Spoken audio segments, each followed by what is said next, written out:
പതുക്കെ. ഞങ്ങളെ ആകെ പേടിപ്പിച്ചു കളഞ്ഞല്ലോ മായമ്മേ നീയെ. സമയം എത്രയെന്നറിയോ? എന്താ ഇത്ര വൈകിയേ? സ്പെഷ്യൽ ക്ലാസ് ഉണ്ടായിരുന്നു. എന്തിന്റെ സ്പെഷ്യൽ ക്ലാസ് ആയിരുന്നു കുട്ടിക്ക്? ഇംഗ്ലീഷിന്റെ. ആരാ? ആ പ്രൊഫസർ ജോസഫാ? ആ, അയാളെ ചെയ്യൂ ഇതൊക്കെ.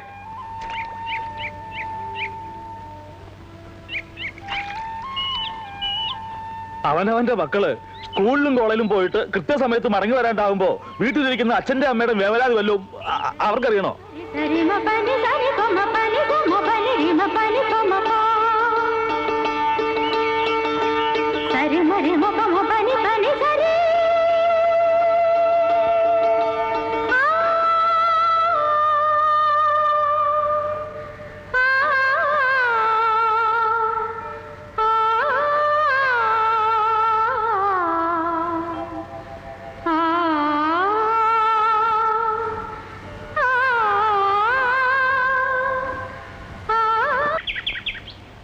പണ്ട് ഞാൻ സ്കൂൾ വിട്ട് വരാനെങ്ങാനും വൈകിയ വഴിയിലേക്ക് കണ്ണും നട്ട് വേലിക്കൽ വന്ന് നിൽക്കുമായിരുന്നു എൻ്റെ അമ്മ.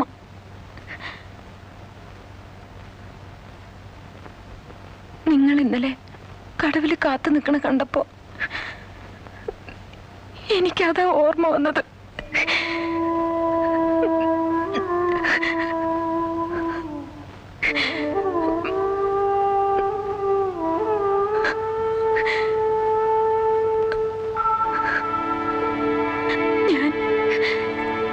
ഞാൻ അമ്മയെന്നൊന്ന് വിളിച്ചോട്ടെ.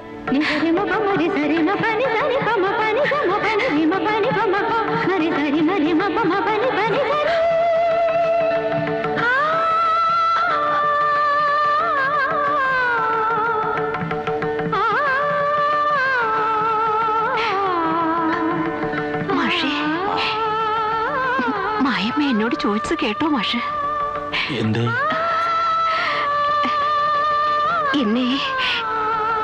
എന്നെ അമ്മയെന്ന് വിളിച്ചോട്ടെ എന്ന്. ആ, സത്യം. എന്നിട്ട് ടീച്ചർ എന്ത് പറഞ്ഞു? എനിക്ക് ചങ്ക് പഠിച്ചു പോയി.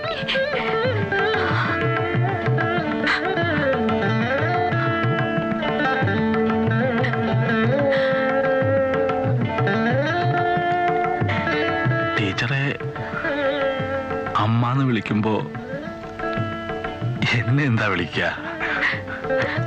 അച്ഛാന്നോ വിളിക്കോ? വിളിക്കായിരിക്കില്ലേ?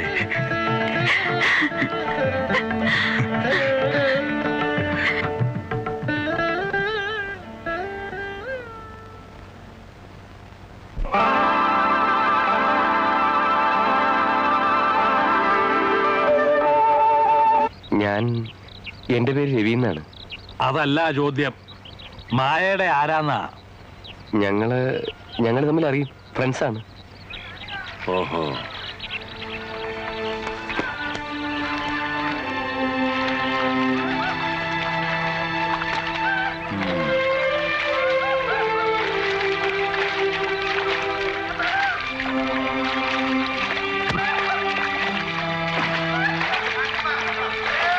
കാണാൻ കൊള്ളാവുന്ന പെൺകുട്ടികള് വീട് വിട്ട് അന്യനാട്ടിൽ വന്ന് താമസിക്കുമ്പോ ഇതുപോലെ ചിലരുടെ എഴുന്നള്ളത്തുണ്ടാവാറുണ്ടെന്ന് കേട്ടിട്ടുണ്ട്.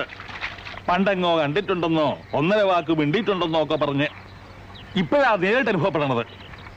എന്താ പേരെന്ന് പറഞ്ഞത്? രവി. ആ, അതെന്തെങ്കിലും ആയിക്കോട്ടെ. കേക്കുക, ഇതേ ഞാനും എന്റെ ഭാര്യയും കൂടെ താമസിക്കുന്ന വീടാ. ഇവിടെ നടക്കില്ല. നടക്കില്ല എന്ന് പറഞ്ഞാൽ തീരെ നടക്കില്ല. വന്നതോ വന്നു, ഇനി ഈ വഴിക്ക് വരാണ്ടിരിക്കുന്നതാ ഭംഗി. അല്ല മാഷെ, ഞാൻ വേണ്ട, അധികം വിസ്തരിക്കണമെന്നില്ല. വേറെ വിശേഷം വല്ലതും പറയാനുണ്ടോ? ഇല്ലല്ലോ. വീട്ടിൽ വന്ന് കയറുന്നവരോട് ഇറങ്ങിപ്പോവുക എന്ന് ഇതുവരെ പറഞ്ഞിട്ടില്ല. പരിചയിച്ചു പോയ ഒരു സംസ്കാരത്തിന് തകരാറാ. അത് മനസ്സിലാക്കി പ്രവർത്തിക്കുന്നതാണ് അതിന്റെ ഒരു മര്യാദ.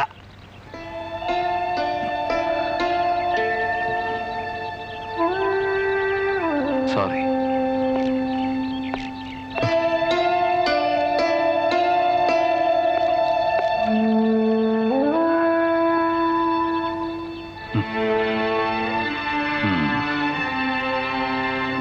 ഇത്രയും കടുപ്പിച്ച് പറയേണ്ടിയിരുന്നോ? ഇല്ല, വിളിച്ചകത്ത് കയറ്റിയെടുത്ത് വിസറി എടുത്ത് വീശി കൊടുക്കാം. നോക്ക്, ആണുങ്ങൾ കൈകാര്യം ചെയ്യേണ്ട വിഷയം ഇത്. അയാളുടെ ഒരു വരവും മുഖത്ത് നോക്കിക്കൊണ്ട് ചോദ്യവും കണ്ടപ്പോഴേ എനിക്ക് സംശയം തോന്നി.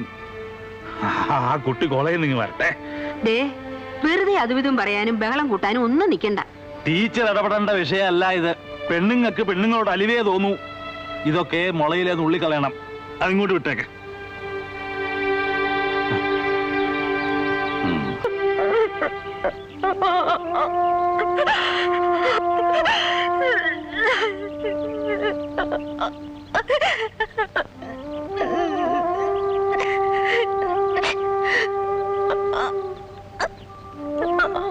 എന്താ കുട്ടി ഇത്? കാര്യം പറയുമ്പോ എന്തിനാ കരയണത്? കരയാണ്ടിരിക്കുന്നു.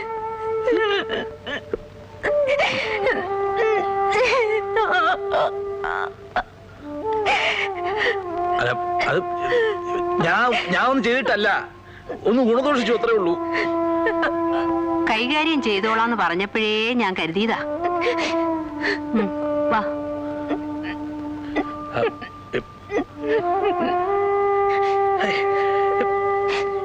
എന്തെങ്കിലും ചോദിച്ചാൽ രണ്ടാമതൊരു വാക്ക് പറയുന്നതിന് മുമ്പ് കരയുക. അത് ഈ വർഗത്തിന്റെ മുഴുവൻ സ്വഭാവ.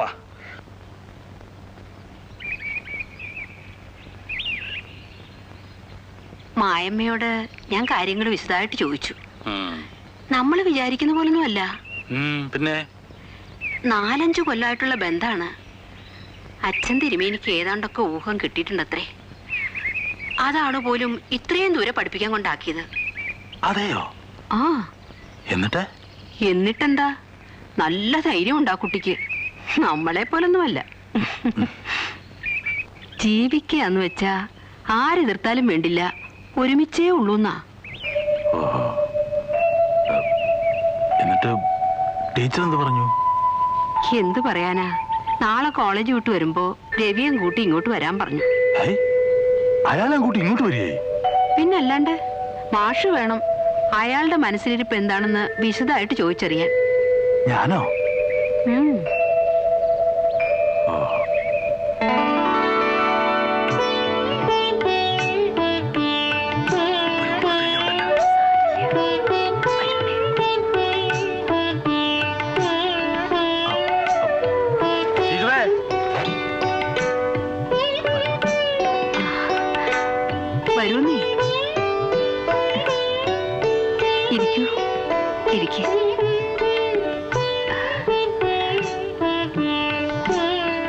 നിങ്ങൾ സംസാരിച്ചിരിക്കൂ, ഞാനിത്തിരി കാപ്പി എടുക്കാം. വാ.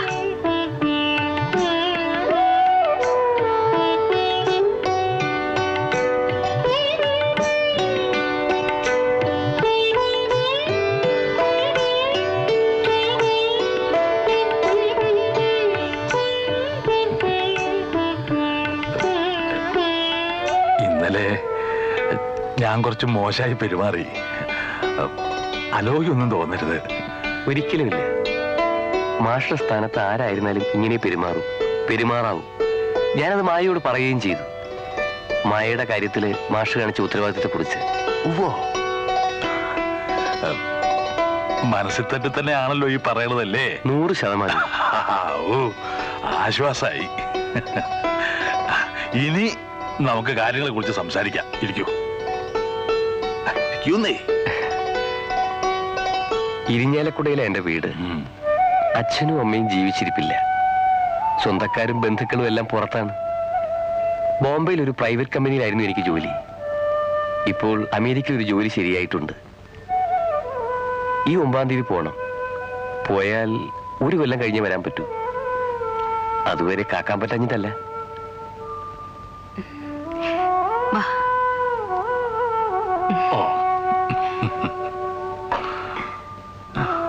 ഇതുവരെ കാത്തില്ലേ? അതല്ല, മായയുടെ അച്ഛന്റെ സ്വഭാവം മാഷക്കറിയാലോ. അറിയാമോന്നോ? നല്ല കാര്യായി.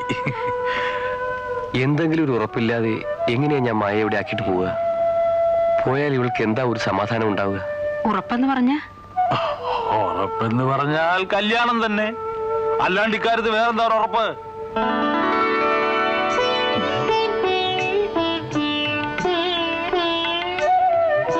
അപ്പോ ഇതാണ് രണ്ടാളും മനസ്സിൽ ഉറപ്പിച്ചു വെച്ചിരിക്കണതല്ലേ? അതെ. അച്ഛൻ തിരുമേനി സമ്മതിക്കാൻ വഴിയില്ല. സമ്മതിക്കണം, ഇല്ലാച്ച സമ്മതിപ്പിക്കണം. അക്കാര്യം ഞാൻ ഏറ്റു. എങ്ങനെയാണെന്ന് വെച്ചിട്ടാ? എങ്ങനെ ടീച്ചറേ, ഇത് നിങ്ങൾ പെണ്ണുങ്ങൾക്ക് ഒരു പിടിപാടും ഇല്ലാത്ത കാര്യ. ഇതൊക്കെ ആണുങ്ങൾ കൈകാര്യം ചെയ്യേണ്ട വിഷയ അല്ലേ? ആ, മായമ്മയും കൂട്ടി നാളെ തന്നെ ഞാൻ ഇല്ലത്തേക്ക് പുറപ്പെടുന്നു. ഞാൻ വന്നാ തടസ്സം പറയണ്ട, വരണു. കാര്യങ്ങളൊക്കെ വിശദമായിട്ട് ഞാൻ നമ്പൂരിയെ പറഞ്ഞ് ബോധ്യപ്പെടുത്തിക്കോളാം. ബന്ധപ്പെട്ടവർ അറിയാണ്ട് ചെയ്യാനുള്ള കാര്യങ്ങളല്ല ഇതൊന്നും. അല്ല, എന്നാലും ഒരെന്നാലും ഇല്ല. നേരെ എന്ന് പറയേണ്ട പോലെ പറഞ്ഞാൽ ആർക്കും മനസ്സിലാവും, ഇല്ലെങ്കിൽ മനസ്സിലാക്കി കൊടുക്കും. ഇതും പറഞ്ഞോണ്ട് ഈ പടി കയറി വരാൻ തനിക്ക് എങ്ങനെയോട് ധൈര്യം വന്ന്? താൻ എന്താണോ വിചാരിച്ചതിനെ കുറിച്ച്? കേൾക്കുമ്പോ ആർക്കായാലും വിഷമം തോന്നും. പക്ഷെ ദേഷ്യപ്പെടുകയല്ല വേണ്ടത്. കാര്യങ്ങൾ ഏതായാലും ഇത്രത്തോളം എത്തി. ബുദ്ധിപൂർവ്വം ആലോചിച്ച് ഒരു തീരുമാനം എടുക്കുക വേണ്ടത്. ഞാൻ പറയണ എന്താന്ന് വെച്ചാൽ, എന്തൊക്കെ താൻ വിശേഷാൽ ഉപദേശിച്ചു തന്നിട്ട് വേണ്ടോ കണ്ണാന്തി മനക്കലെ ഭദ്രൻ നമ്പൂരിക്ക് ബുദ്ധി ഉണ്ടാവാൻ? ഒരുമ്പട്ടോളെ, നീ ഇത്രയ്ക്കായില്ലേടി? അവള് മധ്യസ്ഥനെ കൊണ്ടുവന്നിരിക്കുന്നു. പോകരുത്, കിടക്കവിടെ.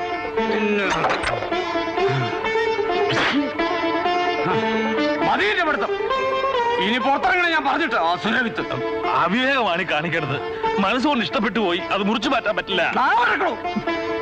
തനിക്ക് ഉപദേശിച്ചാ മതി, അതൊരു ഛേദവുമില്ല. മാത്രല്ല തനിക്ക് ഇതിന്റെ ദണ്ഡം മനസ്സിലാവില്ല. മക്കളുണ്ടോ തനിക്ക്? മക്കളെ നൊന്ത് വളർത്തിയവർക്ക് അവര് വഴിവഴിച്ചു പോകുമ്പോൾ ദണ്ഡം മനസ്സിലാവും. ഇനി നിൽക്കണ്ട, ഇങ്ങോട്ട് കയറി വന്ന പഠിപ്പുര വാതിലേ തുറന്നല്ലേ കിടക്കണേ. ഇറങ്ങി പോകുന്നോ അതോ ഇറക്കി വിടണോ തന്നെ?